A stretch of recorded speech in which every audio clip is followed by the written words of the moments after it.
안녕하세요. 철근에 대한 첫 번째 시간으로 철근의 종류에 대해서 살펴보겠습니다. 콘크리트 구조물 안에서 철근이 힘을 발휘하려면 콘크리트와 맞물려서 부착이 잘 되어야만 합니다. 그래서 이제 표면이 매끄러운 형태가 아니라 마디와 리브를 덧붙여서 요철이 있는 형태로 만들어냅니다. 이렇게 이형 철근의 형태로 만들면 콘크리트와의 부착 성능이 원형 철근보다 40%나 증가하게 됩니다. 이렇게 마디와 리브가 있는 철근을 이형 철근이라고 하고 영어로는 디폼드 바라고 합니다. KS 기준에서는 마디와 리브를 어떻게 만들어야 하는지 형상과 지수를 명확하게 규정하고 있습니다. 철근의 종류를 살펴보기 전에 우선 콘크리트 속에서 철근이 힘을 받을 때 철근의 능력을 어떻게 계산하는지 살펴보겠습니다. 철근은 주로 콘크리트 구조물에 작용하는 인자응력을 부담합니다. 그래서 철근의 인자응력이 작용하면 철근의 내력은 철근의 단면적과 철근의 재질의 곱으로 나타냅니다. 그러니까 철근은 단면적이 크면 클수록 그리고 철근의 재질이 강한 것을 사용할수록 버티는 능력이 커지게 됩니다. 그래서 우리가 생산하는 철근은 단면의 크기별로 그리고 재질별로 나누어서 생산을 하게 됩니다. 자, 그럼 철근의 재질은 어떤 종류가 있을까요? 자, 먼저 철근에 붙여진 태그를 보겠습니다. 이 태그에는 이형 철근이라는 뜻으로 SD 표시가 되어 있고 그 뒤에 숫자 500이 붙어 있습니다. 이 숫자가 철근의 재질을 의미합니다. 우리가 생산하는 철근의 재질은 항복 강도로 나타냅니다. 인장 강도가 아니라 항복 강도입니다. 강제 응력 변형도 곡선에서 항복점이 어디를 의미하는지 생각하시면 됩니다. 이 항복점의 단위는 뉴턴 퍼 밀리미터 제곱입니다. 즉 메가파스칼입니다. 그래서 가장 약한 철근의 항복 강도가 300 뉴턴 퍼 밀리미터 제곱이고 이보다 강도가 높은 철근으로 400, 500, 600, 700까지 생산합니다. 숫자가 크다는 것은 무슨 의미일까요? 만일 우리가 항복 강도가 300인 10mm짜리 철근을 두 가닥 배치해야 된다고 가정했을 때 항복 강도가 600인 철근이 10mm짜리 철근이 있다면 한 가닥만 배치해도 같은 능력을 발휘할 수 있다는 뜻입니다. 그러니까 항복 강도가 높은 철근을 쓰면 철근의 개수를 줄일 수 있게 됩니다.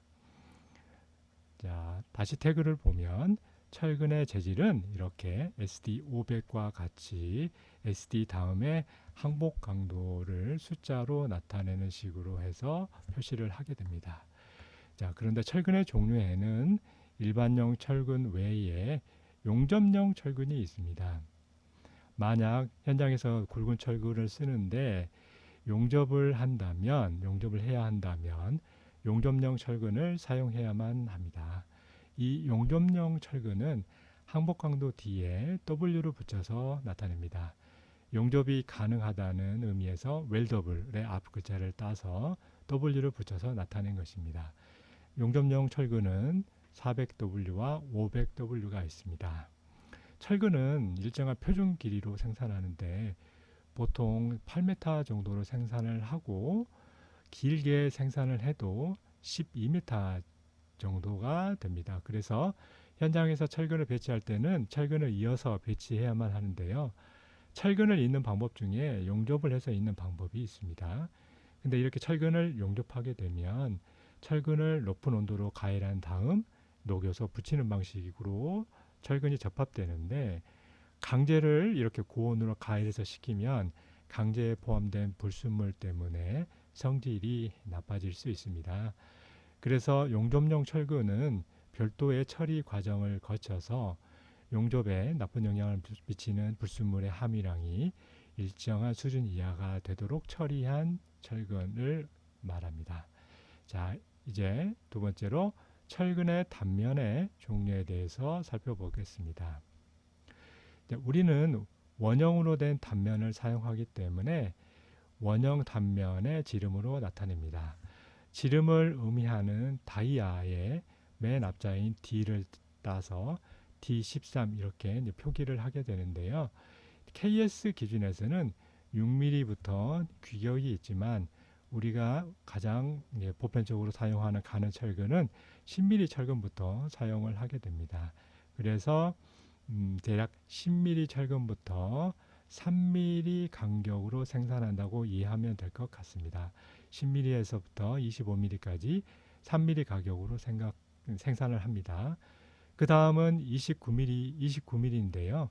원래 인치 단위와의 오차를 조정하기 위해서 4mm 간격을 둔 것입니다. 그렇게 이해하면 될 것 같고요.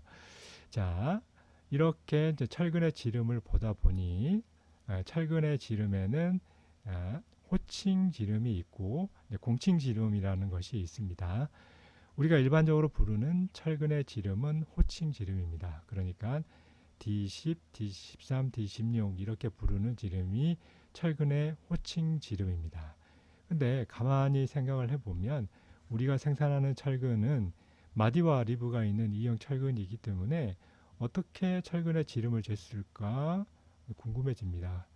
그러니까 호칭 지름은 철근의 정확한 지름이 아니라 그냥 대략적으로 우리가 부르는 지름이라는 의미라고 이해하면 될 것 같습니다.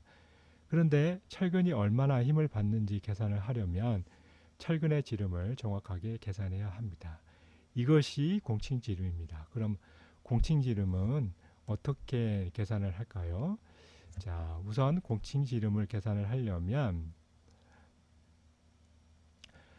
철근의 마디와 리브를 다 떼어냅니다. 그리고 이것을 높은 온도로 녹입니다. 그런 다음 아까 벗겨냈던 철근 전체에 골고루 입힌다고 생각하면 됩니다. 이렇게 해서 전체 단면이 원형이 되었다고 가정했을 때의 지름이 공칭 지름이 됩니다. 이렇게 산출한 공칭 지름으로 철근의 구조적인 성능을 계산하는 것입니다. KS 기준에서는 철근의 지름별로 마디와 리브의 크기를 명확하게 규정하고 있기 때문에 누가 생산하더라도 철근의 공칭 지름은 다 같게 만들어집니다. 다시 앞에 태그를 보면 13mm 철근으로 8m짜리 철근이 120가닥 묶여 있고 이 철근의 무게가 955kg이라고 되어 있습니다. 표에서 보면 13mm 철근의 단위 길이당 무게는 대략 0.995kg입니다. 한 가닥이 8m이니까 8을 곱하면 7.96kg이 됩니다. 그러니까 철근 8m짜리 한 가닥의 무게가 7.96kg이 된다는 것이고 이 철근이 120가닥 묶여 있다고 했으니까 여기에 120을 곱하면 대략 955kg이 됩니다. 자, 지금까지 어떤 굵기의 철근이 생산이 되는지 철근의 굵기에 대해서 살펴봤습니다. 그런데 철근의 지름과 재질을 눈으로 봐서 구분할 수 있을까요? 철근의 지름은 눈으로 보고 대략 짐작할 수 있을지 모르겠습니다. 그런데 철근의 재질은 눈으로 보면 절대 구분을 할 수가 없습니다. 단면에 색을 칠해서 구분하기도 합니다. 예를 들어서 SD400과 같은 경우는 노란색, SD300은 녹색 이렇게 단면에 색을 칠하면 구분할 수 있는데 단면이 잘리면 절대 구분할 수 없게 됩니다. 그래서 모든 철근은 1.5m 간격으로 철근을 식별할 수 있는 기호를 표시해야만 되는데요. 이거를 롤링 마크라고 합니다.